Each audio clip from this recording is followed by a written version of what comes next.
السلام عليكم، ازيك حبايبي؟ عاملين ايه؟ النهارده اولادنا اخدوا الاجازات ولازم نفرح ولادنا ونعمل حاجه حلوه ليهم. من الحاجات اللي هم بيفضلوها اللي هو الجيلي الفراوله، جيلي برتقان، اي انواع الجيلي اللي هو ده اللي انا هوريكم هنعمله ازاي. بصوا ما شاء الله عامل ازاي، اديكوا شايفين اهو. ولو مش عندك قالب اي حاجه تعمليها فيه زي كده مثلا اهو، ده مش قالب، علبه عاديه بلاستيك عندي، فقمت عامله فيه وصبه فيه، ودلوقتي اهو هنقطعه مع بعض. ماشي.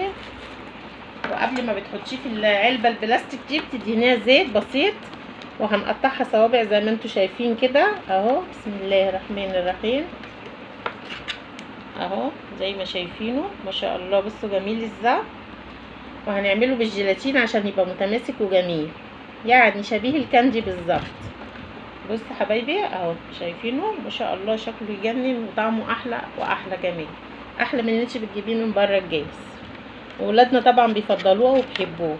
فاحنا مكوناته موجودة في كل بيت وسهلة وبسيطة. عبارة عن ايه مكوناته؟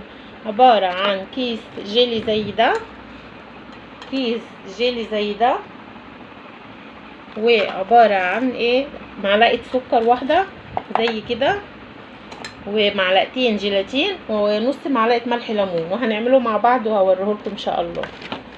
اهو يا حبايبي معلقة سكر وكوباية مية مغلية، بسم الله الرحمن الرحيم، كوباية، ومعلقتين جيلاتين، بسم الله الرحمن الرحيم، اهو معلقة، والمعلقة التانية اهي، وكيس الجيلي اللي احنا جايبينه، بسم الله الرحمن الرحيم، برضه هنفضيه كله في قلب كوباية المية المغلية. بسم الله الرحمن الرحيم.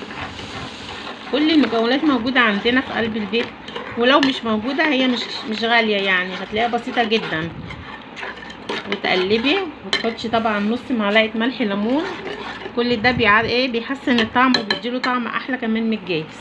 اهي نص معلقة، بسم الله الرحمن الرحيم. وتقلبي بقى ايه زي ما انا بقلب كده ما شاء الله، من قبل ما تحطيه في التلاجة. بصي هو تحسي ان ليه قوام، بس خلاص كده. وبعد كده تقومي صباه في القوالب، اي علب بلاستيك عندك، مش لازم قوالب جيلي، مش لازم، زي كده اهي علبه عندي كده، وعلبه اهي حطيت فيها بسيط دهنتها زيت عشان وانتي بتطلعيه يبقى سهل معاكي اهو.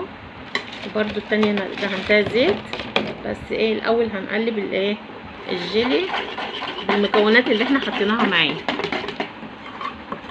وزي ما وريتهولكوا بصي شكله ما شاء الله عامل ازاي اهو. ده الشكل بتاعه شايفينه ما شاء الله. بصوا المطه شايفينها اهي اهو، بصوا المطه، بصوا ما شاء الله. هيفرحوا بايه وهيحبوا ياكلوه طبعا اكيد اهو. الجمال بتاعه بصوا عامل ازاي ما شاء الله.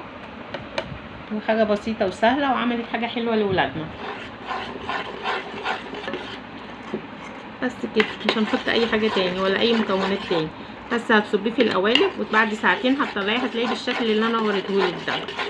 وبكده عملنا الجيلي بالجيلاتين لاولادنا. الفاكهه اللي هم بيحبوها، عايزه فراوله، عايزه برتقان، عايزه مانجا، اي فاكهه انت عايزاها، وهيديك الجمال والحلاوه اللي انت شايفاها دي كلها.